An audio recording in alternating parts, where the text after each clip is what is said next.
What if the person you're becoming is watching you right now and wondering why you're settling? There's a version of you that's more disciplined, more stronger, more at peace, more focused, but that version of you didn't happen on accident. It happens by evolution. Every single day, life gives you a chance.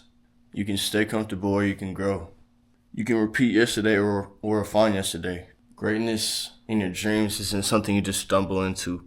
It's something you build, sacrifice by sacrifice. And the truth is, evolution isn't loud. It's not glamorous. It's not always seen. It's waking up when you don't feel like it. Because greatness isn't a moment, it's a mindset. You can listen to that voice that tells you to stay comfortable and lay in bed and be tired after work and don't edit the videos after work. And that's the same voice that's going to keep you from your dreams. This might honestly make you feel some type of way, but I feel like there's not a biggest the disturbance about these files coming out and these children being taken advantage of over time. Nobody's protesting about it, and it's almost like they put things in front of us to make us care about other things, and don't really shed light on the actual problems. For example, with this ICE stuff, there's gonna be problems that's gonna happen, but they don't talk about 100,000 child traffickers getting caught. They want to push an agenda. These same people that are in the file, what if these people are pushing so hard to distract you and make you care about other things because they don't want to get caught with them children? You think every celebrity you know is either a slave or partake in that child eating and child sacrifices? Because why are they not talking about it? Nobody's talking about it. It's genuinely frustrating because there'd be protests about the little things. Well, not little things, but problems that happen, right? With one person. But what about the children? What about the children that go missing over the decades? Nobody. What if they push so hard this abortion thing because they were eating fucking babies? They have you fucking caring about shit that don't matter for them. Like they're literally mining fucking babies. Like literally. The hospital is corrupt. The government is corrupt. Everything is corrupt. Just have faith that there is goodness, because there is. Whether you have faith in God or not, He's going to do it anyways. This is why the earth had to get flooded, because there's people like that. But it irks me that there's not an uproar of this, because I've known about this since 2020. So that means right now they already made their next step. If they're coming out publicly in the wide public knows, they already made their fucking next step. So we need to make the next step. We need to be active and look at the actual things and not listen to ears that's telling us to give a fuck about some random ass shit that don't matter. Distractions. They push so much things. I'm sorry, I'm so like amped up right now because my whole life when I was a child, I was always worried about getting kidnapped for some fucking reason. And turns out there's a literal program of these rich people that go out for children. I don't know, but have faith. There is goodness out there. Work on yourself. Do better for yourself.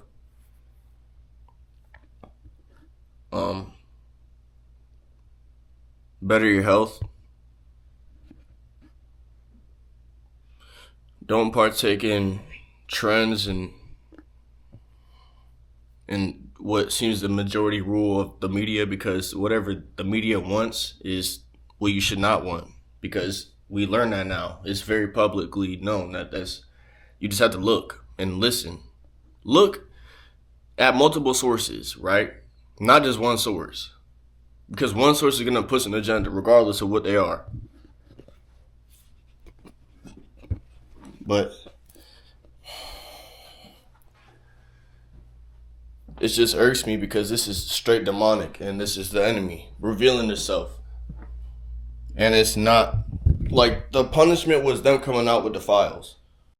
In the case surrounding the files that just came out, it exposed something that should shake every person, every parent, every leader, every community to the core. Evil doesn't always look like a monster in the dark. Sometimes it wears a suit. Sometimes it has influence. Sometimes it sits in a room of power and hides behind wealth, status, and connections. The investigation revealed networks that exploited the crossing of state lines and international borders. And regardless of what documents are released, sealed, and debated, one truth stands unshaken. Children were harmed. Children were trafficked. Children were betrayed by adults who were supposed to protect them. This is not political. This is moral. It's not about left or right. It's about the children.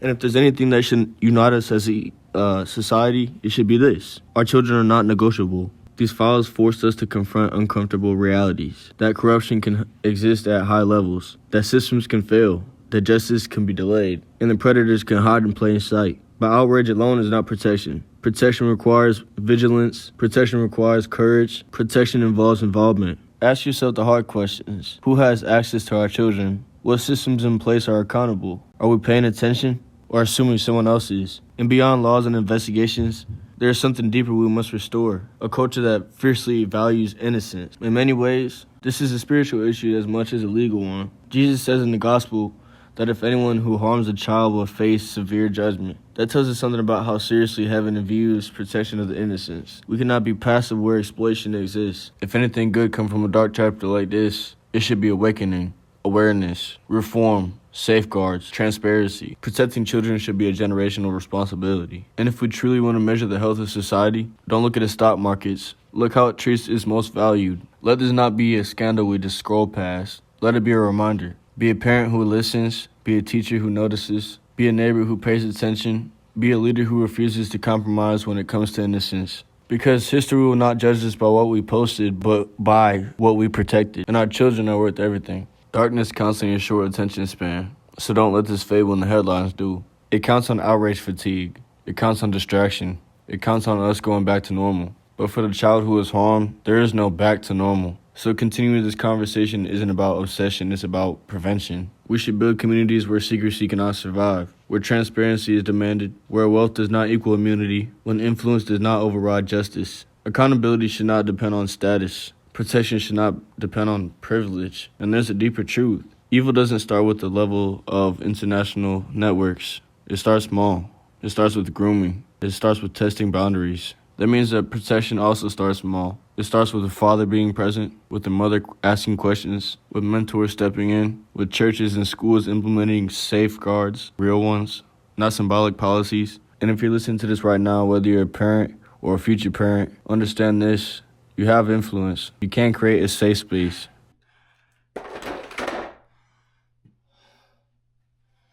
I think there's this misconception about hell that people think that Satan rules hell. But not. Hell was created for him.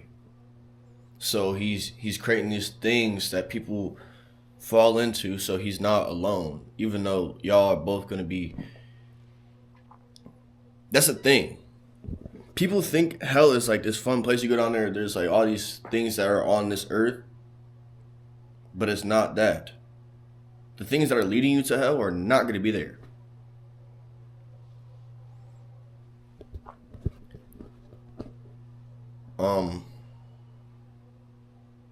It's the same reason why he convinced people to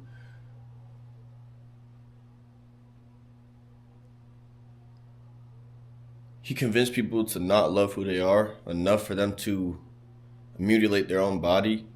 And it's unfortunate because them type of people are leading in suicides. I'm not just saying this because I don't like it. I'm just saying because they're leading in suicides. These people are regretful. Life is so precious how you are. You're so beautiful how you are. You don't need to change who you your body.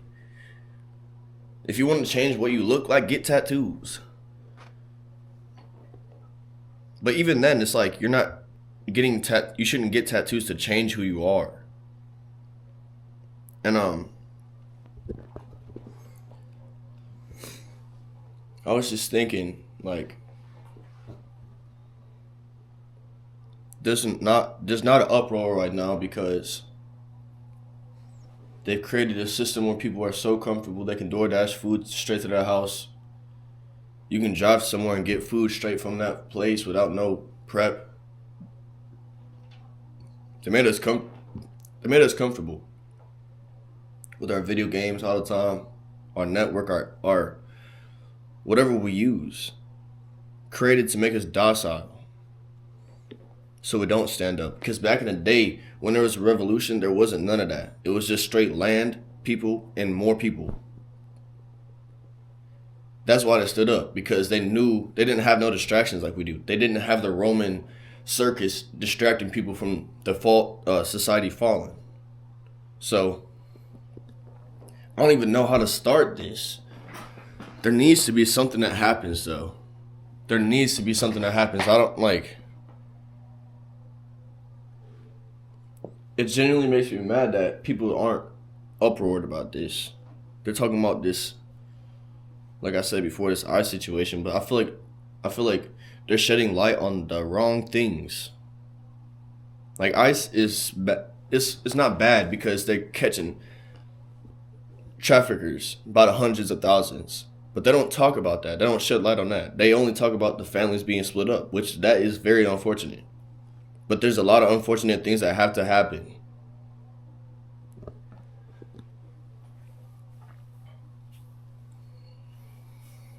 But us just sitting back and letting it happen, us just sitting back and not doing nothing about what came out, that's not right. It makes me want to stop paying taxes and participating in society because it's all in the same loop. And they created this system where people are divided so they don't come together. Because if we came together, we're a threat. Yeah, that's why they want to make it left versus right. Fuck all that. We just revealed that it's not like that. It's good versus God. Or God versus evil. It's simple.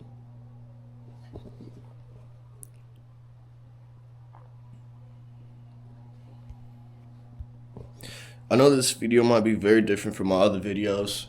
I just felt a need to go out talking about this because I can't just.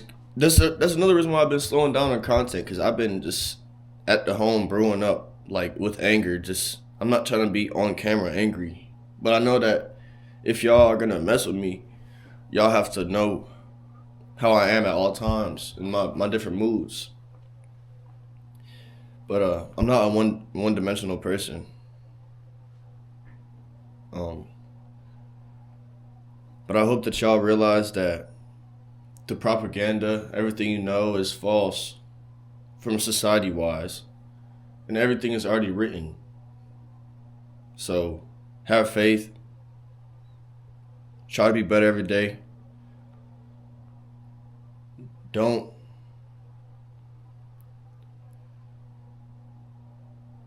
just follow the sheep. Question why y'all are going that direction. Question why. Do more research. Whenever you hear something, do multiple sources of research so you know. Because that's a problem nowadays. People will hear something and just run off with it. It's like, yeah, you hear this 5-year-old getting taken away from his family and stuff. But what about the fucking 5-year-olds that multiple people got, what about the 5-year-olds that got trafficked? What about them kids? We don't hear about that.